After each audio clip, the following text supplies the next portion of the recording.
So number three, we've survived a major crisis with relatively limited blowback. And once again, I was heartened by Bernard's remarks that actually there's been some liberalization during the crisis, which I think is quite amazing. Now, we're very fortunate that crises are relatively rare. So this is just the change in world trade volume going back to 1850, I believe. So number of financial crises in the late 19th century. Obviously, the Great Depression, which was a major crisis over a number of years.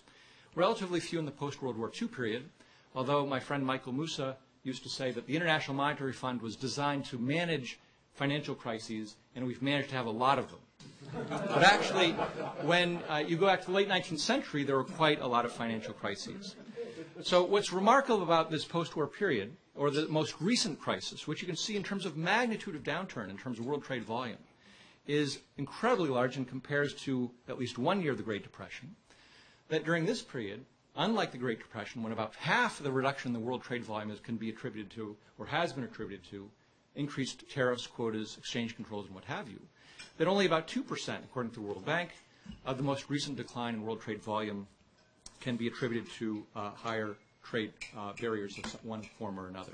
So this is a remarkable achievement, the fact that we have survived something with so little blowback and maybe even some liberalization on some ground. So that obviously raises the question, why is it that we did not see a repeat of even the 1970s or 80s experience when a major recession was accompanied by demands for protectionism?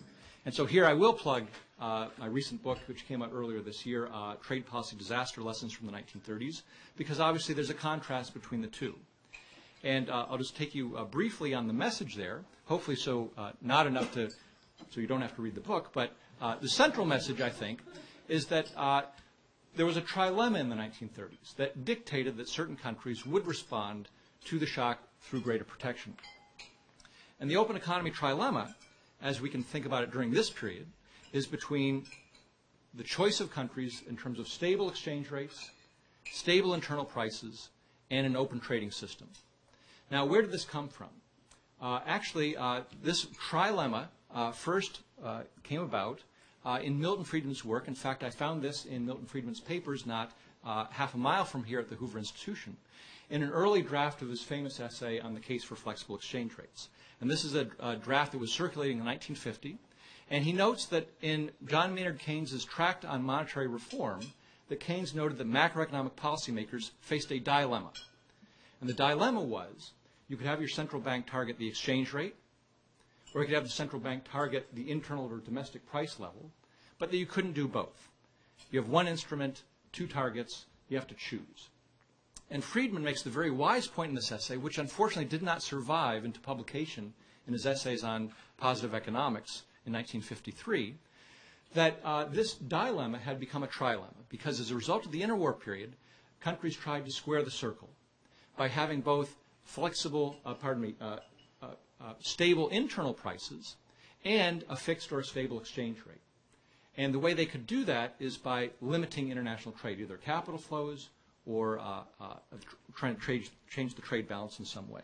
So if we think about what was going on in the interwar period then, and of course we'll get to the contrast to today, is that if countries are on a gold standard, so the overriding priority is stable exchange rates, that may work out fine when the gold standard is working well and you get stable internal prices.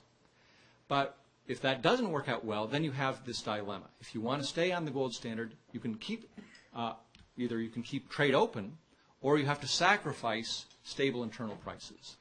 Well, when the deflationary forces hit, the priorities changed. Most countries wanted stable internal prices. They want to end the deflation. But if they also wanted to stay on the gold standard, the way to do that, to have those two, the two out of the three that Friedman said you had to pick, you would sacrifice open trade. And I find this actually pattern fits the data very well for the 1930s. That those countries that stayed on the gold standard and tried to keep these two were more than willing to sacrifice open trade, and they did so in a very big way. Alternatively, those countries that were willing to give up on the stable exchange rates, devalue their currencies, go off the gold standard, that was, as Keynes's proposition tells us, the equivalent of an export subsidy and an import tariff. They did not have to sacrifice open trade. They got the benefits in terms of their traded goods sector through the devaluation, and they could maintain stable internal prices. And so this is a very important difference in terms of how countries behaved in the 1930s. That's an endogenous choice about whether to stay on the exchange rate or not, and that can be explained. But that this pattern is useful for thinking about what happened in the 1930s. Of course, there's an implication for today in terms of why we were able to avoid the disaster of the 1930s, is that we don't have this gold standard, the golden fetters, as Barry Eichengreen calls it, that countries have an independent monetary policy, at least many countries do, and that they could use that independent monetary policy response to address the financial crises and the potential for falling prices, and therefore avoid a catastrophic inward turn in terms of trade policy. And there's actually some preliminary evidence of this. So the Carnegie Endowment has done this, and I hope with Chris Meisner at UC Davis to do more work on this, is to look at the number of trade policy actions and divide it between those countries today that have fixed exchange rates versus those that are on floating exchange rates. And if we look at the red bars, these are the trade policy measures by those countries that had maintained fixed exchange rates. The green lines, or the green bar, is those proportions of countries coming from countries that have floating exchange rates.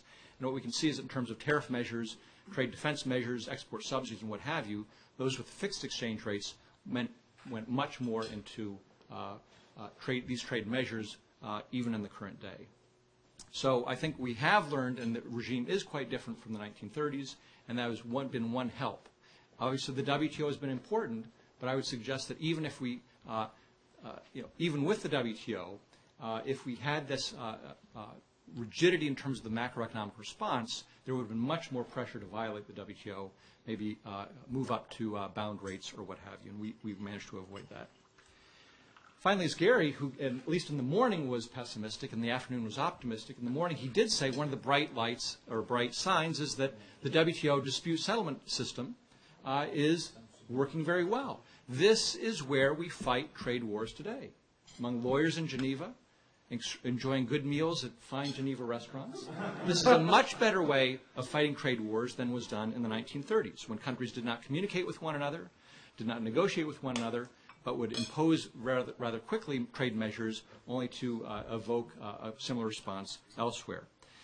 Once again, this is a sea change for those of us who sort of grew up in the 80s and saw the trade policy experience of that decade.